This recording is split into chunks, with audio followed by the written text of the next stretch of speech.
If you are doing any kind of writing right now, whether it's books, websites, any other kind of copy, articles, you are probably finding that getting the visibility for yourself is hard, harder than it's ever been. But one of the techniques that a lot of writers are finding works is to do swaps. And one of the most effective types of swaps is podcast swaps. And these work by you go on somebody's podcast, and if you have your own podcast, then you have a guest. And so what that does is it allows you to essentially share audiences.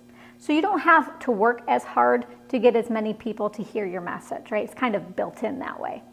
But the one caution or word of advice that I want to give you on this is please vet your podcasts. Just because someone contacts you, maybe they heard about your show or your book, that does not mean that you have to go on their show, okay?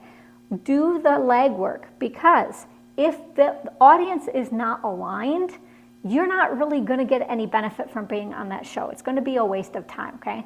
The best kind of podcasts to go on as a writer are not the ones where you're going on the show to impress or build your network with the podcast host.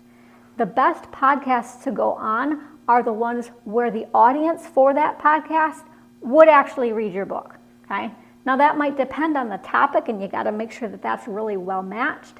But don't make it just about, okay, well, if I'm on her show and you scratch my back, I'll scratch yours a little bit. And then it becomes about the network between the hosts and the author. You really want to think writer to the audience, okay? That's how you find the right show. Take care, everybody. Bye.